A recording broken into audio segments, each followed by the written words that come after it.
नमस्कार, स्वागत है आपका सत्ता का महासंग्राम में। मैं हूं आपके साथ पारुल। सत्ता का महासंग्राम में हम मध्य प्रदेश की 29 लोकसभा सीटों का विश्लेषण कर रहे हैं।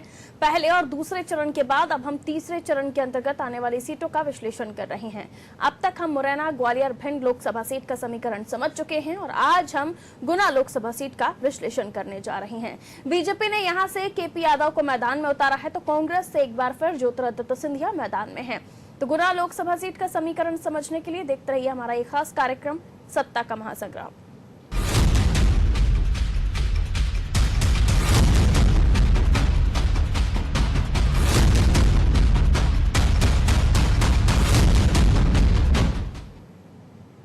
तो गुना लोकसभा सीट का हम विश्लेषण करें इससे पहले हम आपको प्रदेश की 29 सीटों का समीकरण समझा दें। प्रदेश की 29 लोकसभा सीटों में अभी 26 सीटों पर बीजेपी का कब्जा है। 2014 में हुए लोकसभा चुनाव में बीजेपी ने प्रदेश की 27 लोकसभा सीटों पर कब्जा जमाया था, लेकिन 2015 में झाबुआ और रतलाम सीट पर हुए उपचुनाव में कांग्रेस ने बाजी मार ली, जिसके बाद बीजेपी के पास अब 26 सीटें रह गई हैं।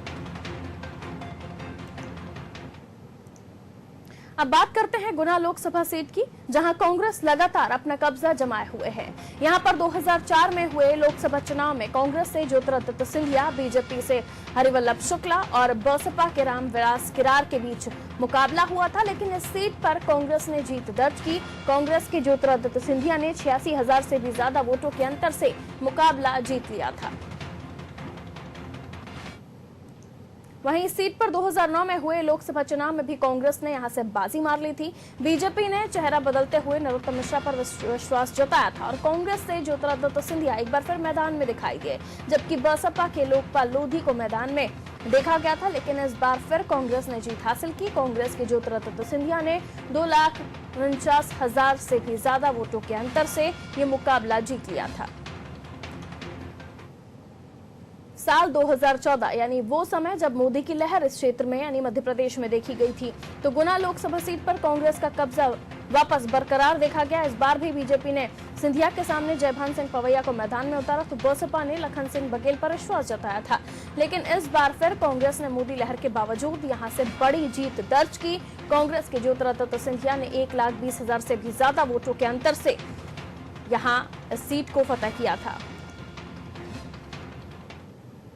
अब बात वर्तमान लोकसभा चुनाव की कर लीजिए तो गुना लोकसभा सीट से बीजेपी ने इस बार केपी यादव को मैदान में उतारा है, तो वहीं कांग्रेस से एक बार फिर ज्योतिरादित्य सिंधिया मैदान में है। गुना सीट हमेशा से सिंधिया का गढ़ रही है, इस बार भी कांग्रेस इस सीट पर मजबूत स्थिति में है। ऐसे में बीजेपी को कांग्रेस के गढ़ में सेंध लगाना टेढ़ी खीर साबित हो रहा है।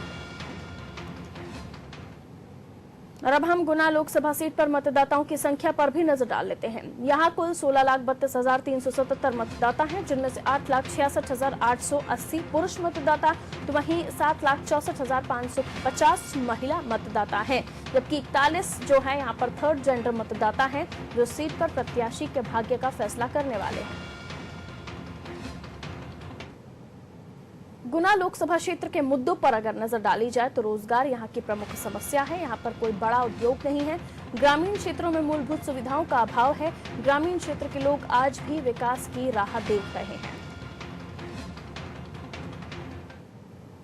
अब गुना लोकसभा क्षेत्र के अंतर्गत आने वाली विधानसभा सीट का गणित समझिए। गुना लोकसभा क्षेत्र में कुल 8 विधानसभाएं हैं, जिनमें से 4 सीटों पर कांग्रेस है और 4 सीटों पर बीजेपी।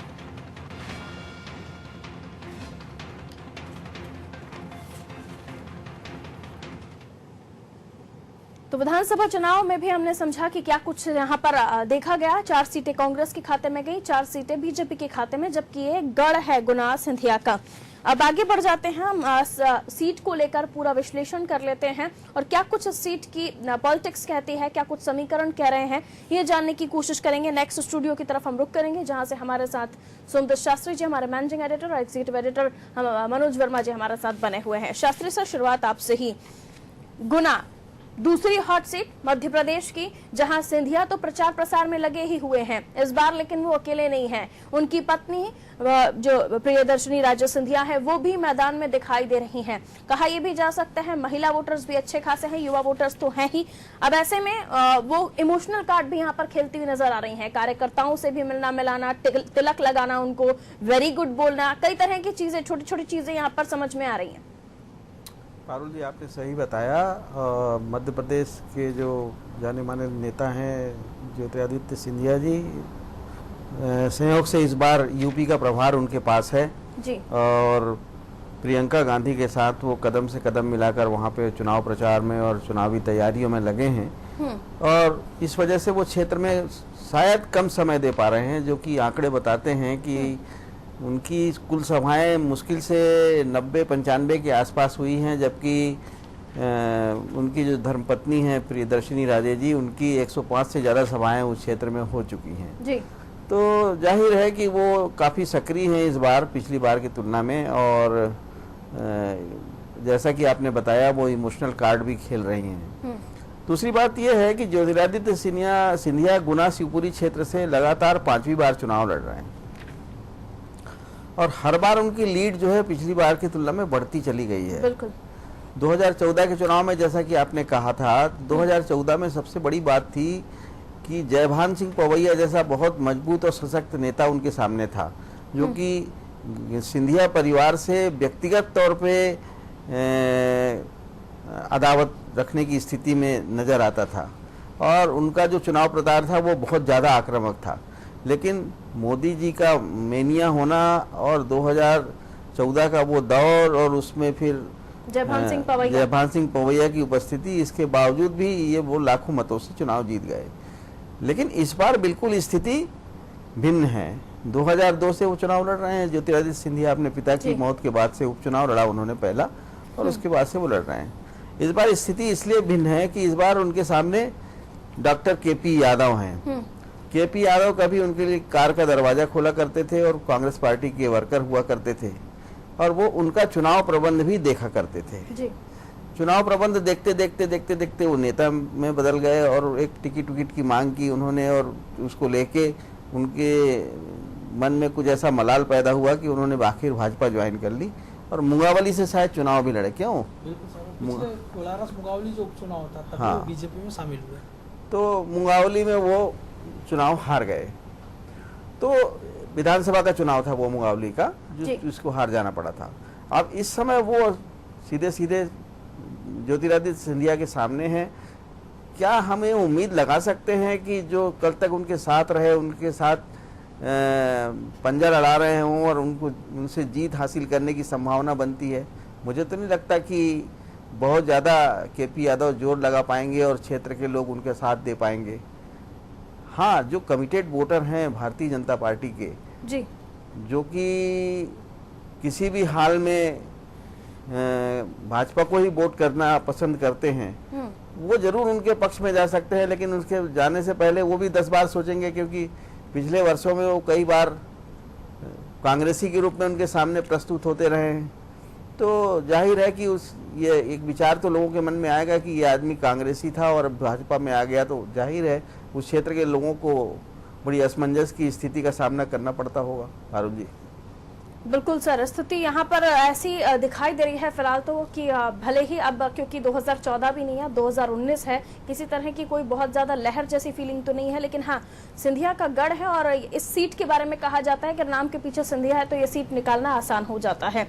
मनोज सर, आपसे समझना चाहूंगी इस सीट पर क्योंकि हम सिंधिया के बारे में तो बात कर ही रहे हैं और बहुत सारी जो तस्वीर है वो बहुत क्लियर है कि क्या कुछ हो सकता है, लेकिन अगर केपी यादव के बारे में बात करते हैं तो क्या लगता है केपी यादव को क्या सोचकर टिकट दिया होगा बीजेपी ने? और अब स्थितियां जो निर्मित हो रही हैं क्योंकि बहुत जैसी कोई हवा दिखाई नहीं दे रही है, अब जब जयभान सिंह पवैया जैसे नेता हार चुके हैं उनके सामने, तो क्या हारा हुआ कैंडिडेट सामने रखा है?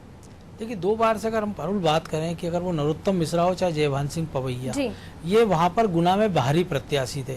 केपी यादव मूलतः उसी क्षेत्र के निवासी हैं।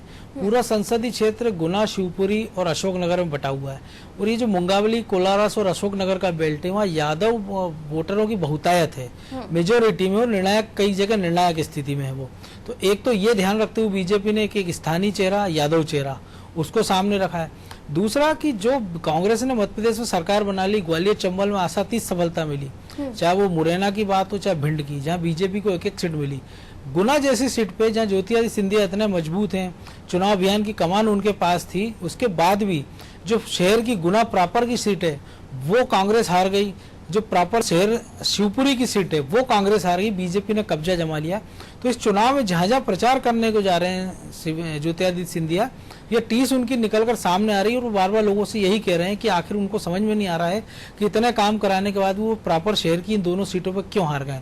विधानसभा के मुकाबले देखें तो मुकाबला उनका बराबरी का है। बिल्कुल, जैसे शास्त्री जी ने बताया कि उनकी पत्नी ने उनसे ज्यादा सभा की है। खुद सिंधिया ज्यादा समय उत्तर प्रदेश में नहीं दे पा रहे हैं, जबकि वहां पर उन पास 80 में से 39 सीटों का प्रभार उनके पास है और 41 का प्रियंका गांधी के पास है। आज ही जो उनके बेटे सिंधिया के पिछले दिनों तक उनके साथ प्रचार में दिखाई दिए थे, आज उन्होंने एक सोशल मीडिया पर एक वीडियो वायरल किया है जिसमें उन्होंने युवाओं से एक ऐसे प्रत्याशी को, उन्होंने अपने पिता का नाम नहीं लिया लेकिन युवाओं से अपील की है कि वो ऐसे प्रत्याशी को जिताएं जो आपका भला चाहता हो, जो क्षेत्र का विकास चाहता हो। तो एक तरीके से पूरा परिवार, अगर उनकी बेटी जो विदेश में पढ़ रही है अनन्या, उसको छोड़ के जो सिंधिया परिवार के जो तीनों लोग हैं, चाहे ज्योतिरादित्य सिंधिया, उनका बेटा, उनकी पत्नी, वो तीनों इस प्रचार में कूद गए। तो इससे माना जा सकता है कि सिंधिया इस चुनाव को कितनी गंभीरता से ले रहे हैं और उनके सामने चुनौतियां कितनी बड़ी हो सकती हैं।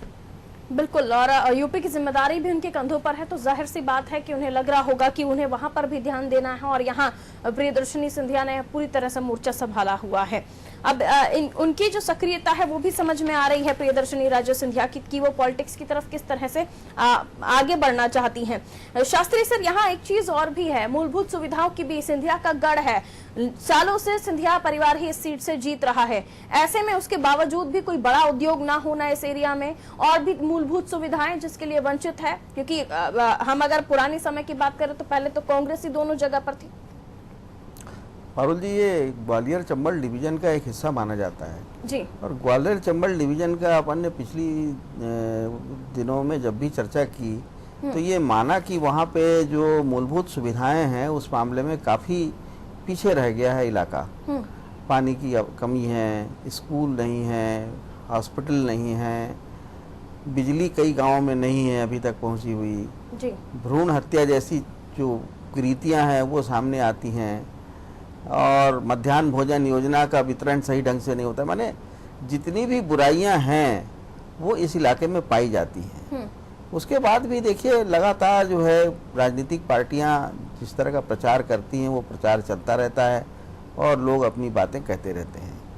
और जैसा कि अभी मनोज जी ने बताया कि पूरे इलाके में जो दलित वोटर हैं और जो वहाँ के पिछड़ा वर्ग के वोटर हैं, जैसे कि यादव वोटों का उन्होंने जिक्र किया, तो ये 2 लाख वोटर करीब करीब वहाँ पे यादव समाज के हैं।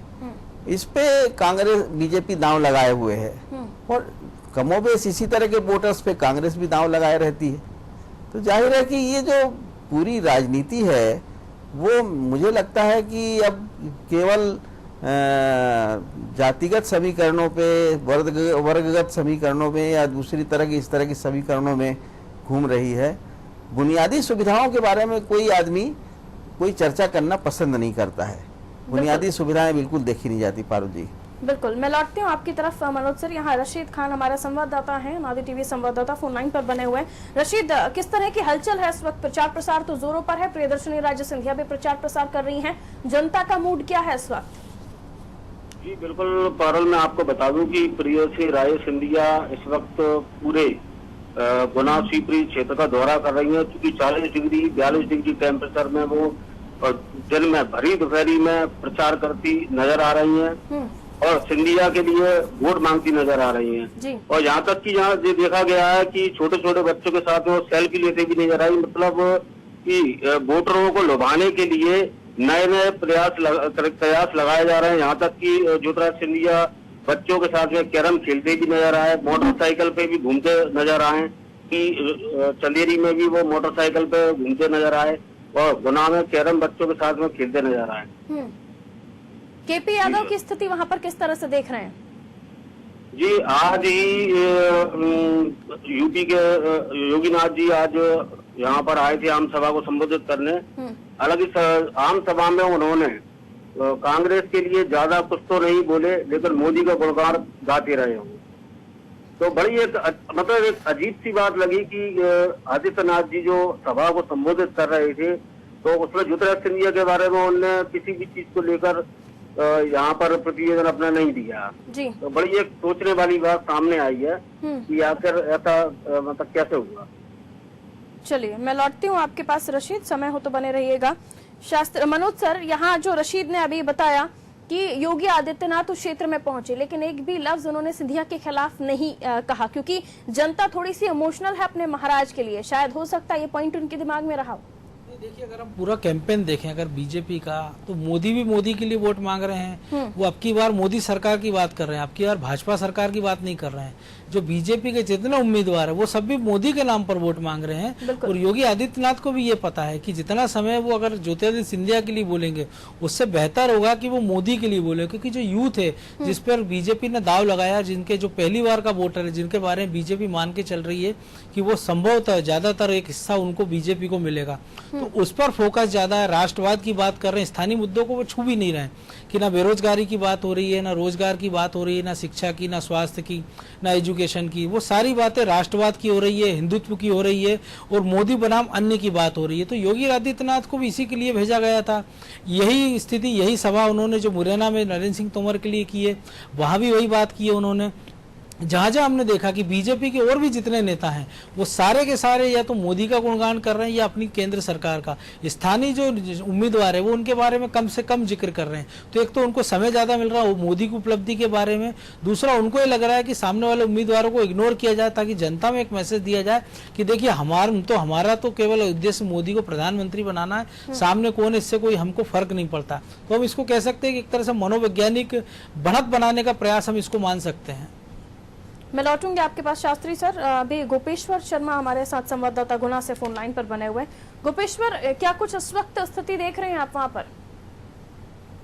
मैं आपको बता देता हूँ जी कि गुना में अभी दोनों का कांग्रेस और भाजपा का काफी प्रचार चल रहा है दोनों का, और शायद अभी क्रिटिकल है, किसी के बारे में कुछ कहना संभव नहीं है जी। सारू बिल्कुल। और इस वक्त जो हम देख रहे हैं, अभी पता भी चला कि योगी आदित्यनाथ भी इस क्षेत्र में पहुंचे थे, प्रचार प्रसार किया, लेकिन मोदी का जिक्र किया, सिंधिया ना बोले। वो गुना में भी राजनाथ सिंह जी का भी दौरा था और उन्होंने भी एक आम सभा को संबोधित किया था। उन्होंने अपनी उपलब्धियां तो कुछ नहीं गिनवाई, सिर्फ मोदी के और केंद्र के विषय में ही उपलब्धियां गिनवाई। गुना लोकल के विषय में उन्होंने विकास के मुद्दे पर किसी प्रकार की कोई चर्चा नहीं की। हाँ, और राजमाता सिंधिया जो थी उनका गुणगान करते रहे बात। बिल्कुल। तो ऐसे में समझना ये होगा कि चुनाव इस वक्त कहाँ जा रहा है, किन मुद्दों पर लड़ा जा रहा है। बहुत शुक्रिया गोपेश्वर। रशीद भी हमारे साथ जुड़े थे, उनका भी शुक्रिया तमाम जानकारी देने के लिए। वापस हम स्टूडियो की तरफ रुक कर लेते हैं।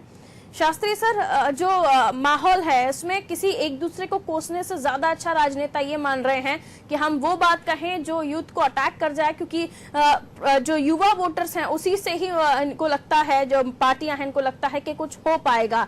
मुद्दों पर बात नहीं हो रही है, विकास पर बात नहीं हो रही है, किसी और चीज का उपयोग नहीं किया जा रहा है, सिर्फ क्या हो सकता है क्या नहीं हो सकता है ये बताया जा रहा है। ये देखिए क्या है पारुल जी, वहाँ पे जो गुना में जो स्थिति है, माधवराव ज्योतिरादित्य सिंधिया माने एक सिंधिया परिवार का, सिंधिया घराने का एक गढ़ रहा है जी। उनके पिता और उनके दादा वहाँ से चुनाव लड़ चुके हैं, तो पहला चुनाव कोई नहीं है कि सिंधिया परिवार यहाँ से चुनाव लड़ रहा हो। और 5 चुनाव वो खुद लड़ रहे हैं, पांचवा चुनाव उनका वो ये है। तो देखिए ऐसा है कि मुझे नहीं लगता कि उससे कोई ज़्यादा चमकीला चेहरा वहाँ पे दूसरी पार्टियों का होगा। तो और दूसरी बात ये कि केपी यादव कांग्रेस से बीजेपी में गए हैं, तो उनके पास अपना कोई चेहरा हो ऐसा है नहीं। उनके पास जो कमोबेश जो भी कुछ है वो ये है कि वो केवल मोदी की चेहरे की आड़ लेके अगर वो जीत हासिल कर लेते हैं तो ही बड़ी बात होगी।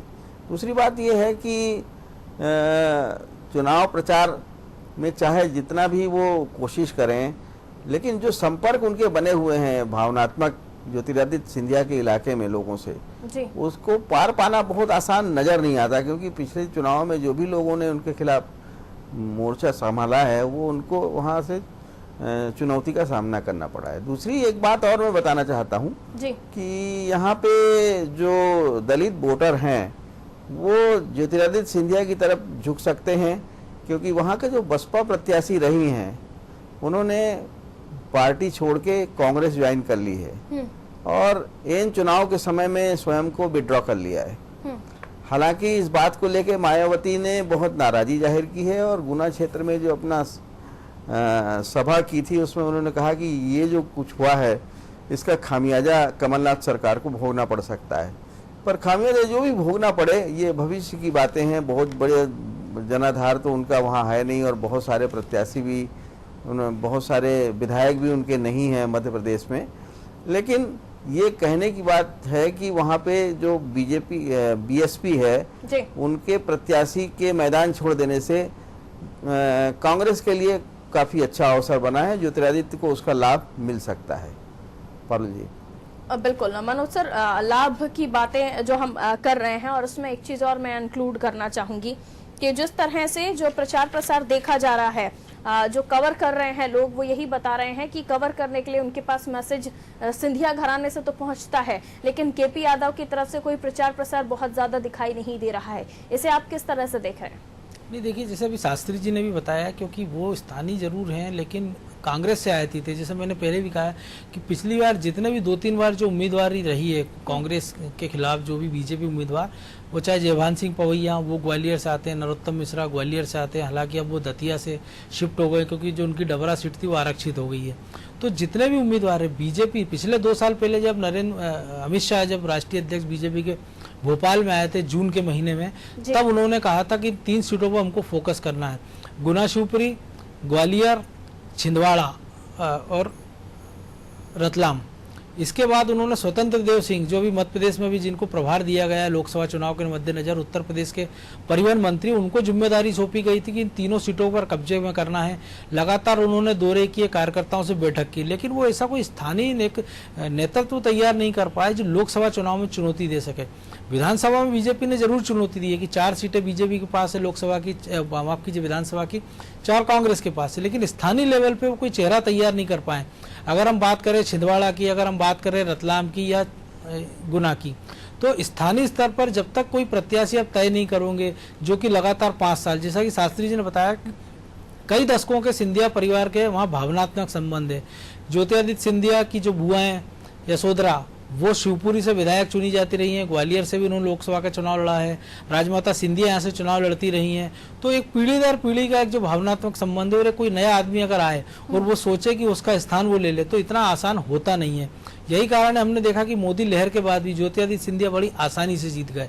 इस बार भी वो मेहनत काफी ज्यादा कर रहे हैं। आज भी जब खबरें निकल कर आई कि उन्होंने जब अशोकनगर में रोड शो किया तो लगभग 44 डिग्री टेम्परेचर था, यानी वो इतने संपर्क संबंध के बाद भी वो भी कोई कसर नहीं छोड़ रहे। उनको पता है कि कोई भी एक चुनाव होता है, कोई एक दिन होता है जिसमें पासा पलट सकता है, तो अपने स्तर पर वो पूरी तैयारी कर रहे हैं। बीजेपी के साथ ये है कि उनके पास स्टार प्रचारकों की कमी है। बाहर से लोग आ रहे हैं, मान लीजिए योगी आदित्यनाथ आ रहे हैं, राजनाथ आ रहे हैं, मोदी आ रहे हैं, लेकिन जो स्थानीय स्तर पर एक प्रत्याशी की अपील होती है और स्थानीय स्तर पर जो छाप छोड़ सके वैसे नेता, वो शिवराज सिंह चौहान इकलौते ऐसे नेता जो सारे प्रदेश में घूम रहे हैं, सभाएं कर रहे हैं। बड़े नेता आ रहे हैं, जा रहे हैं, लेकिन जो एक बूथ तक एक मैनेजमेंट होता है, एक जमावट होती है जिसमें स्थानीय कार्यकर्ताओं की जरूरत होती है, एक टीम की जरूरत होती है, उसमें कहीं ना कहीं केपी यादव थोड़ा पिछड़ते नजर आ रहे हैं। चलिए, बहुत शुक्रिया आप दोनों का समय देने के लिए। तो हम बात कर रहे थे आज गुना लोकसभा सीट की, जहां एक तरफ फेस हैं ज्योतिरादित्य सिंधिया, दूसरी मध्य प्रदेश की हॉट सीट, जिसमें पहले तो हम भोपाल को ही हॉट सीट कहते हैं, लेकिन ये भी कम नहीं है क्योंकि यहाँ खुद ज्योतिरादित्य सिंधिया गढ़ से चुनाव लड़ते हैं, क्षेत्र से चुनाव लड़ते हैं, और यहाँ सिंधिया ही फैक्टर अपने आप में मैजिक है। और उसके अलावा हम देखें तो जैसे कि हमें विश्लेषण में भी पता चला कि यादव वोटर्स भी यहाँ अच्छी खासी पकड़ यादव वोटर्स की भी है, तो वो भी एक निर्णायक भूमिका में है। इसलिए केपी यादव भी एक फेस बीजेपी ने उतारा है, लेकिन कांग्रेस से बीजेपी में आए हैं तो जाहिर सी बात है थोड़ा बहुत उन्हें भी इस चीज का नुकसान हो सकता है। स्थानीय कोई कैंडिडेट यहाँ बीजेपी को नहीं नजर आया जिसे वो इस रण में, इस रणभूमि में उतार सकते थे। ऐसे में जो प्रचार प्रसार देखा जा रहा है, सिंधिया के अलावा भी प्रियदर्शनी राजे सिंधिया यहाँ से प्रचार प्रसार में जुटी हुई है, कोई कोर कसर नहीं छोड़ना चाहते, और हवा भी सिंधिया की तरफ ही चलती हुई दिखाई दे रही है। ऐसे में केपी यादव के फायदे में क्या कुछ होने वाला है, केपी यादव के समर्थन में कितने वोटर्स आने वाले हैं, ये 23 तारीख को आपको पता चलेगा। फिलहाल महासंग्राम में इतना ही, मुझे दीजिए इजाजत। आप देखते रहे अनादि टीवी। नमस्कार।